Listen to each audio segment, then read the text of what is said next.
Buwan ng Enero taong kasalukuyan nang inaprobahan ni Pangulong Ferdinand Marcos Jr. ang Filipino citizenship ng long-time import ng Barangay Ginebra na si Justin Brownlee. Sa ilalim ng Republic Act No. 11937, naging posible ang pagiging Pilipino at nakuha ang Certificate of Naturalization mula sa Bureau of Immigration.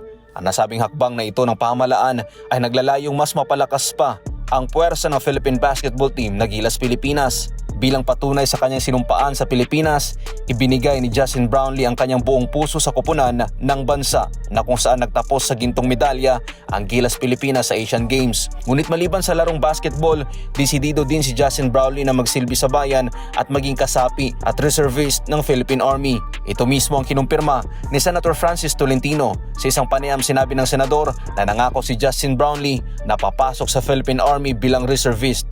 At si Justin Brownlee ay nangako na rin po na magiging isang reservist ng Philippine Army.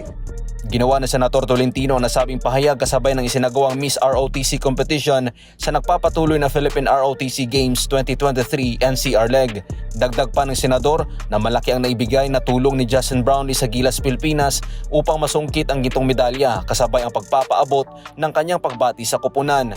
Congratulations lalo na kay Justin Brownlee na sa atin po nanumpa noong Enero at naniniwala po tayo na malaki talaga yung may tutulong niya at magsisilbing inspirasyon. October 6, 2023 ang petsa na hindi makakalimutan ng mga Pilipino dahil ito ang araw na hindi lang nakapasok sa finals ang Gilas Pilipinas kundi nasungkit pa nito ang gintong medalya matapos ang 62 taon.